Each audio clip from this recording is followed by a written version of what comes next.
نحمدہ ونصلی علی رسولہ الکریم اما بعد فاعوذ باللہ من الشیطان الرجیم بسم اللہ الرحمن الرحیم یا ایھا الذین آمنوا لا تلہکم اموالکم ولا اولادکم عن ذکر اللہ ومن یفعل ذلک فاولئک هم الخاسرون وَأَنفِقُوا مِمَّا رَزَقْنَاكُم مِّن قَبْلِ أَن يَأْتِيَ أَحَدَكُمُ الْمَوْتُ فَيَقُولَ رَبِّ لَوْلَا أَخَّرْتَنِي إِلَىٰ أَجَلٍ قَرِيبٍ فَأَصَدَّقَ وَأَكُن مِّنَ الصَّالِحِينَ وَلَن يُؤَخِّرَ اللَّهُ نَفْسًا إِذَا جَاءَ أَجَلُهَا وَاللَّهُ خَبِيرٌ بِمَا تَعْمَلُونَ صدق اللہ العظیم۔ رب اشرح لی صدری ویسر لی امری واحلل عقدۃ من لسانی یفقہوا قولی آمین یا رب العالمین۔ ہماری گفتگو چل رہی تھی نفاق کے موضوع پر کہ جس طرح کے قانونی اعتبار سے اسلام کی جو ضد ہے وہ ہے کفر، اسی طرح ایمان حقیقی کی ضد ہے نفاق، اور اس کے مختلف درجات ہیں۔ شعوری نفاق بھی ہے، غیر شعوری نفاق بھی ہے، عملی نفاق بھی ہے۔ اسی طرح عملی نفاق میں اس کی علامات بھی آئی تھیں جو سمٹامالوجی ہے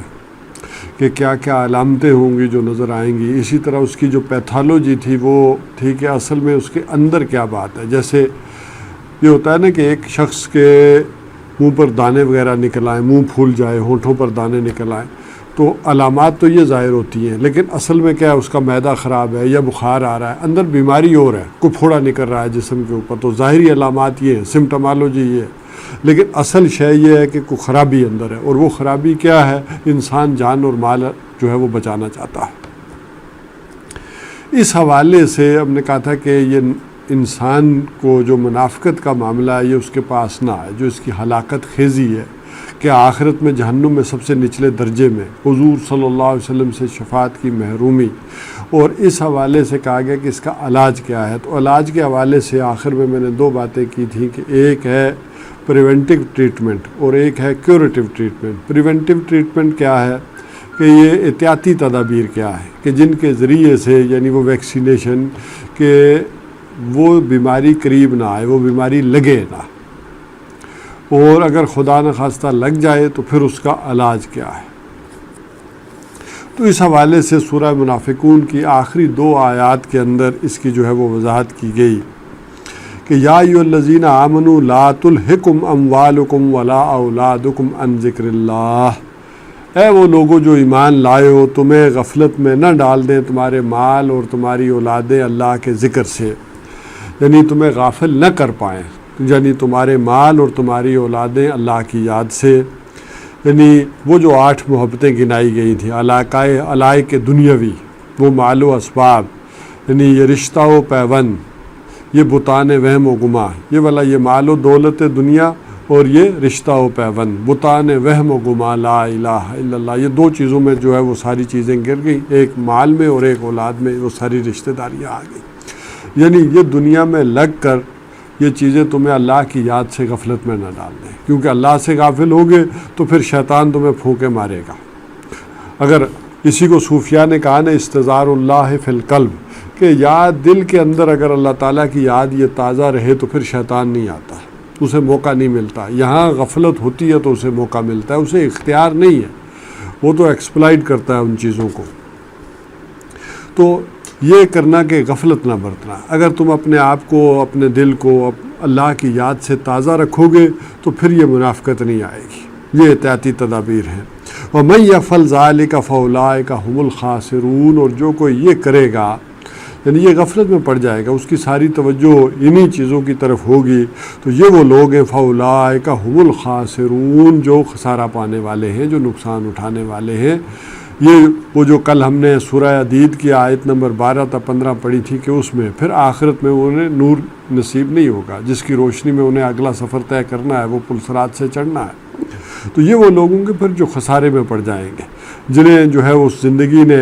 جو ہے وہ فتنے میں مبتلا کر دیا، اور پھر وہ متربص ہو کر رہ گئے، اور اس کا نتیجہ یہ نکلا کہ پھر ان کی جو خواہشات تھیں اور انہوں نے انہیں دھوکہ دے دیا، ان کی جو تمنائیں تھیں،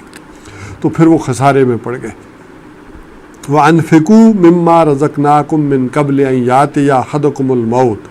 اب یہاں آ گیا کہ اگلی آیت 2 آیات کے اندر وہ بات کر دی گئی کہ اگر یہ بیماری لگ گئی ہے، اور جیسے کہ میں نے عرض کیا تھا کہ یہ بلکہ حدیث کے الفاظ بھی آتے ہیں کہ مومن جو ہے وہ اس سے ڈرتا رہتا ہے، اور منافق جو ہے اس سے بے خوف رہتا ہے، ناچنت رہتا ہے، وہ سمجھتا ہے کہ مجھے یہ بیماری نہیں لگ سکتی، جبکہ جو اہل ایمان ہیں وہ ڈرتے رہتے ہیں۔ جن کے پاس کوئی دولت ہوگی، ایمان کی دولت ہوگی، پونجی ہوگی، وہی ڈریں گے۔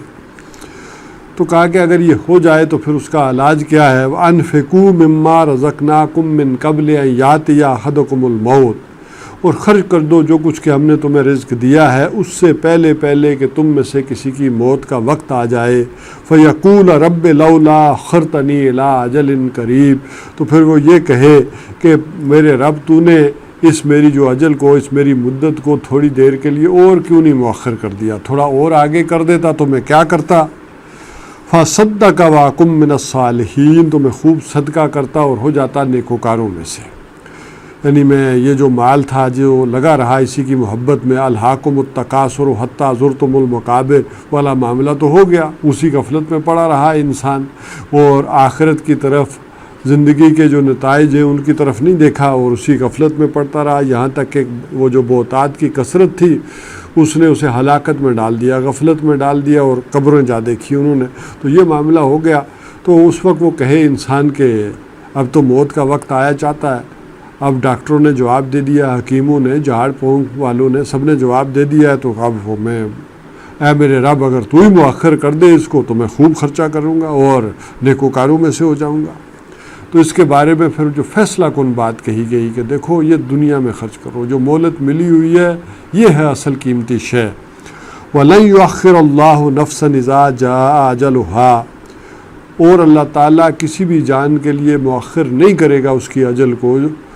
وَاللَّهُ خَبِيرٌ بِمَا تَعْمَلُونَ، اور اللہ تعالیٰ اس سے باخبر ہے کہ جو کچھ کہ تم کرتے ہو۔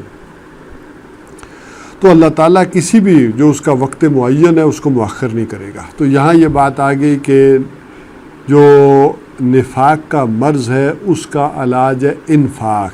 یعنی یہ جو مال اور دولت کی محبت ہے اس کو دلوں سے کھرچو اور جو ہے وہ اللہ کی یاد سے اپنے دلوں کو منور کرو، اور یہ بیماری اگر لگ گئی ہے تو پھر یہ والا معاملہ کرو۔ ان المصدقین والمصدقات، اگلا معاملہ بلکہ سورہ حدید میں بھی پھر انہی الفاظ کے ساتھ آتا ہے۔ تو بہرحال یہ پچھلی بات تھی۔ اب آ جائیں کہ اگلی بات کی طرف کہ ایمان اور فطرت، جیسا کہ میں نے عرض کیا تھا کہ ایک ہم الفاظ استعمال کرتے ہیں کہ ایک ہے جبلت ہے، طبیعت ہے، یہ انسان کے ان اینیمل انسٹنکٹس جو ہیں، حیوانی جو وجود ہے یہ اس کے متعلقہ ہے۔ عام طور پر فطرت جو ہے وہ روح کے متعلقہ ہے، ایک دوسرے کے مترادف تو یہ الفاظ بولے جاتے ہیں، لیکن عام طور پر یہ فطرت جو ہے یہ اس روح کے متعلق، اس کی عادات، اس کی طبیعت آپ کہہ سکتے ہیں۔ تو ایمان اور فطرت کا تعلق یہ ہے کہ ایمان کا اصل حاصل تو ہے امن، یعنی انسان کا ذہنی امن، ذہنی سکون، اسی طرح جو قلبی سکون، قلبی اطمینان، یہ دو چیزیں ہیں کہ انسان جو ہے ان دونوں کے اندر اس کا اطمینان ہو، دونوں کے اندر امن ہو، سکون ہو۔ اور یہ دو جو استعدادات ہیں، یہ فیکلٹیز ہیں، ہر انسان کے اندر موجود ہے، یعنی دل بھی موجود ہے اور دماغ بھی موجود ہے۔ اچھا، جو بھی الجھن ہوتی ہے تو قلب کو صدمہ ہوتا ہے، ذہن کو ایک فکر ہوتی ہے، سوچ ہوتی ہے، پریشانی ہوتی ہے، ایک دکھ ہوتا ہے دل کے اندر۔ تو سب چیزوں کا ان کا دکھ ہے، پریشانیاں ہیں، الجھن ہے، فکر ہے، سوچ ہے، پریشانی ہے، ان سب چیزوں کا تعلق ان دو چیزوں سے ہے، یعنی دل سے اور دماغ سے۔ تو خوش نصیب ہے وہ لوگ کہ جن کے دل اور دماغ وہ دونوں اعضاء جو ہے وہ متحد ہوں، ان کے درمیان کمبینیشن ہو، وہ ایک ہی نتیجے پر ہوں، ایک ہی بات پر ہوں، ان کی شخصیت جو ہے وہ سپلٹ نہ ہو۔ ایک ہوتی ہے سپلٹ پرسنالٹی، دماغ کچھ اور کہہ رہا ہے، دل کچھ اور کہہ رہا ہے، جو ہے وہ دماغ کے اندر جو ہے وہ آپ کہہ سکتے ہیں اس کی بات تو صحیح ہے لیکن یہ تو بات ہی مسلم نہیں ہے، اس کی کیسے مان لوں، کس کی سن لوں، لیکن دل اندر سے مان رہا ہوتا ہے کہ بات صحیح ہے۔ تو یہ ہے کہ ایک قلب اور جو ہے وہ دماغ کا معاملہ یہ جو ہے برابر ہو، دونوں اس پر متفق ہوں، سکون ہو، یہ خوش نصیبی سے حاصل ہوتا ہے معاملہ۔ بلکہ خوش نصیب ہیں وہ لوگ جن کے دل و دماغ ایک ہی نتیجے پر پہنچتے ہیں، وہ سپلٹ پرسنالٹیز نہ ہوں۔ یعنی جدید تہذیب تو جو ہے وہ دل سے اس کے قائل ہوں، جدید تمدن کے، جدید علم کے، اور دماغ سے یا منہ سے کہہ نہ سکتے ہوں، اندر اطمینان نہ ہو۔ تو بہرحال دل و دماغ کے اطاعت کے ساتھ جن لوگوں نے بھی علی وجہ البصیرہ یہ ایمان کا راستہ اختیار کیا ہے، تو وہ پھر ان کا ایمان انہیں ان تمام سوالوں کے جوابات دے دیتا ہے جو کائنات کے متعلق ہیں، مابعد الطبیعات ہیں، یا جو فلسفے کے حقائق ہیں کائنات کے بارے میں کہ اس کی حقیقت کیا ہے، اس زندگی کی جو حقیقت کیا ہے، اس کا مبدا اور معاد کیا ہے، یہ جو خیر کی حقیقت ہے، یہ خیر و شر کا جو مادہ اندر سے ابھرتا ہے اس کی حقیقت کیا ہے، علم کی حقیقت کیا ہے، محرکات عمل کیا ہے، یہ موٹیویشن فورسز کیا ہیں۔ یہ تو نہیں ہے کہ زندگی کی حقیقت ہی انسان کو معلوم نہ ہو، سنی حقائق ہستی تو درمیان سے سنی، نہ ابتدا کی خبر نہ انتہا معلوم۔ تو یہ معاملہ نہ ہو کہ نہ ابتدا کی خبر نہ انتہا معلوم، رہا یہ وہم کہ ہم ہیں سو بھی یہ کیا معلوم۔ تو یہ نتیجہ نہ ہو، بلکہ انسان پوری طرح سے جو ہے وہ مطمئن ہو ان ساری باتوں سے، ان چیزوں سے۔ اس کی مثال ایسے لے لیں کہ ایک جیسے اندھیرا کمرہ ہو،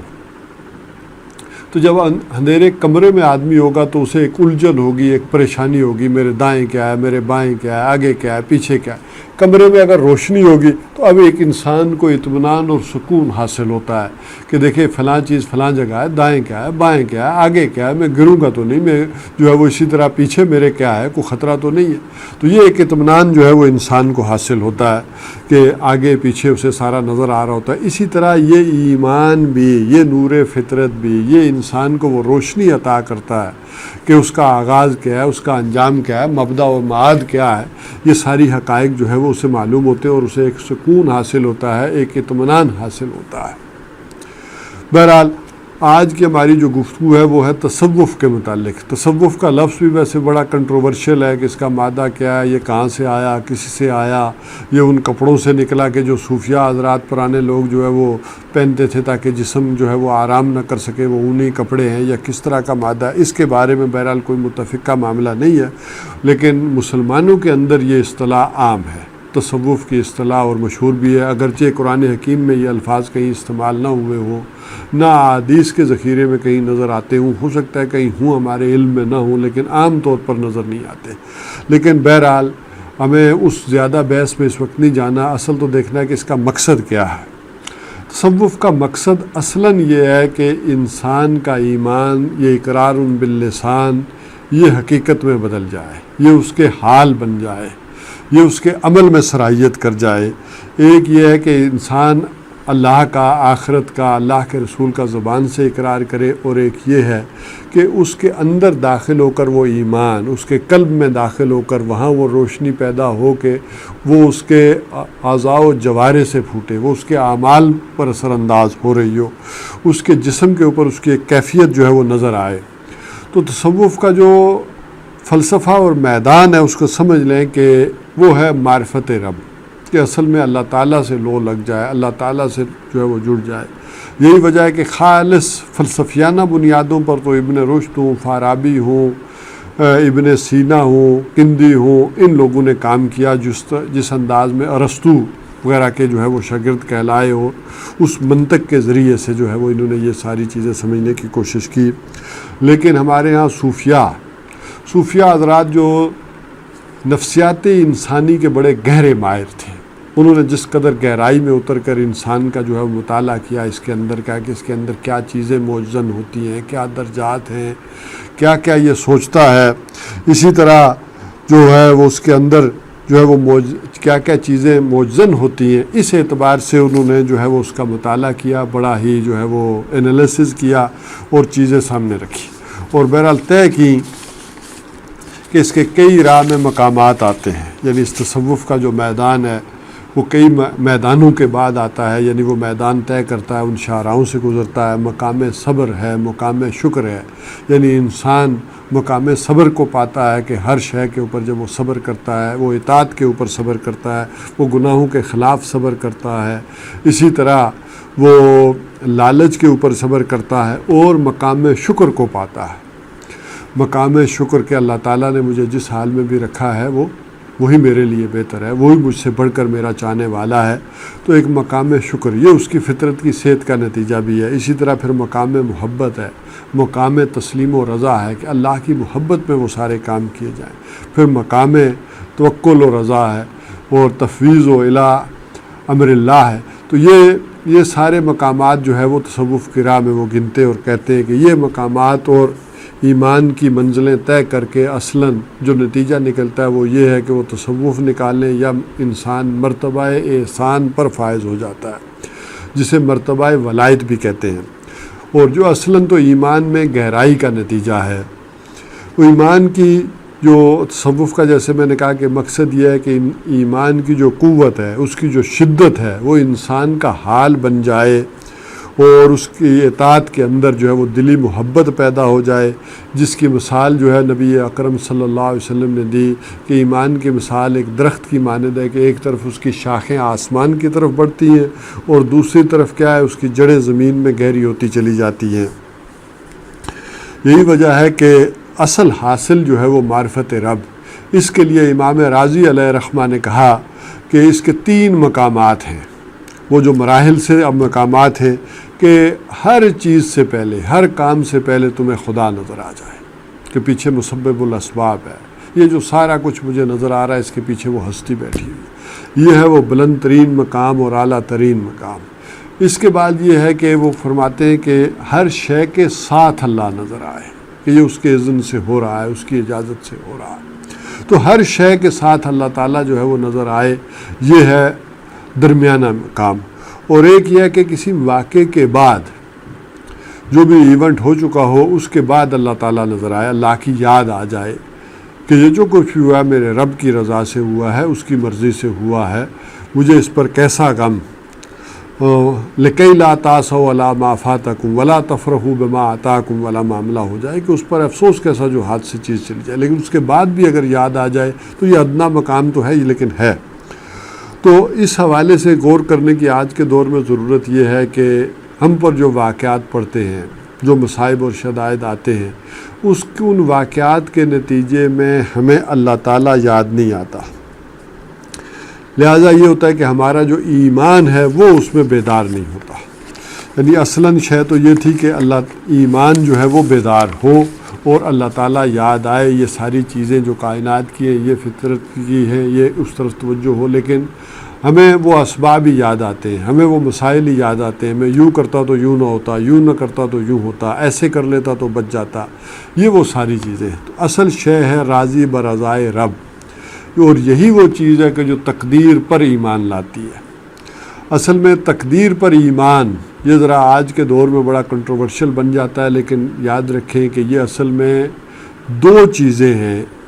یعنی ایمان بالقدر اصل میں اللہ تعالیٰ کی جو 2 صفات ہیں ان پر ایمان لانا ہے۔ ایک ہے کہ ان اللہ علی کل شیء قدیر، اللہ تعالیٰ ہر چیز پر قادر ہے، یہ خالی زبان سے ہی نہ کہنا، اس کا یقین یہ دل کے اندر ہو کہ اللہ تعالیٰ ہر شے کر سکتا ہے، چاہے سارے کے سارے اسباب ہوں اور چاہے کوئی سبب بھی نہ ہو، کوئی اسباب، کوئی ذرائع، کوئی سامان نہ ہو، تو اللہ تعالیٰ کی ذات جو ہے وہ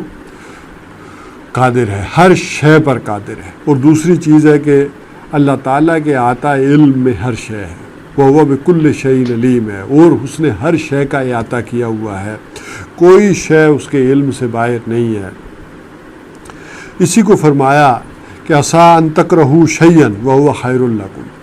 ہو سکتا ہے کہ درا حال ہے کہ تم کسی شے کو جو ہے وہ ناپسند کرو، تمہیں اچھی نہ لگے کوئی شے، لیکن وہی شے وہ ہے کہ جو تمہارے لیے خیر ہو، بہتر ہو۔ اسی طرح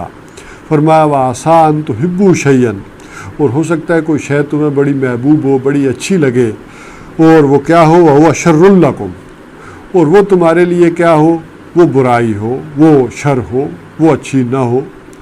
وہ چاہے اس چیز کا اطلاق جو ہے دولت پر کر لیں، کاروبار پر کر لیں، عورت پر کر لیں، یعنی بیوی پر کر لیں، ہو سکتا ہے کہ تمہیں اس کی شکل و صورت اچھی نہ لگے، لیکن اس کا سیرت و کردار بہت اچھا ہو،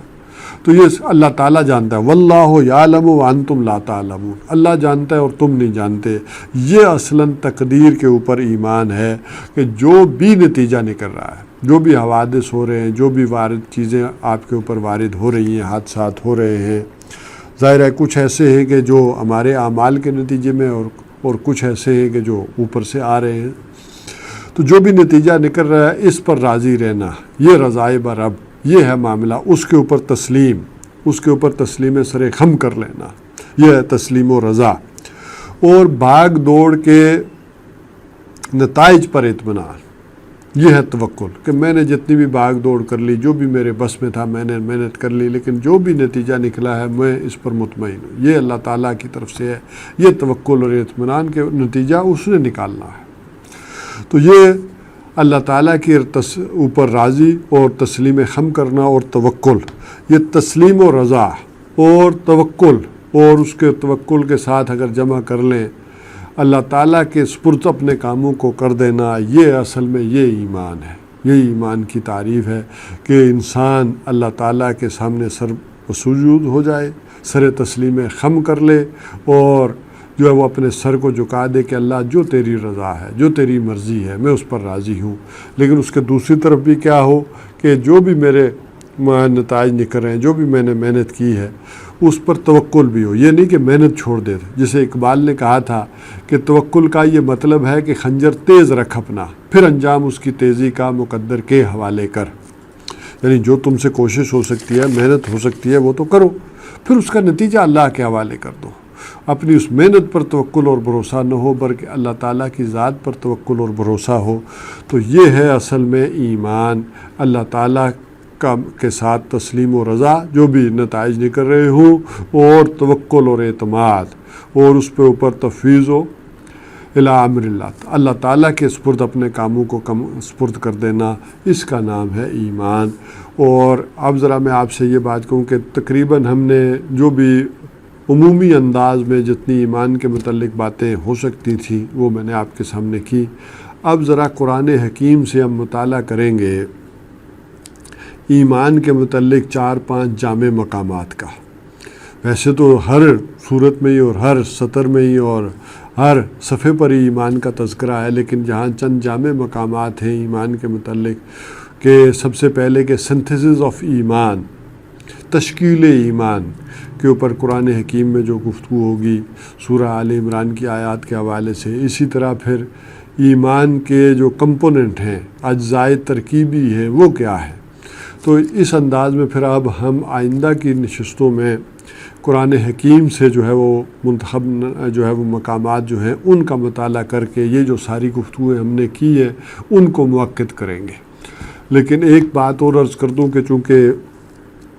اگلے ہفتے میں عید کی چھٹیاں آ رہی ہیں، یعنی منڈے اور ٹیوزڈے کو، سنڈے کو عید ہے تو عید کی چھٹیاں ہیں، تو اگلے ہفتے میں انشاءاللہ العزیز پروگرام نہیں ہوگا.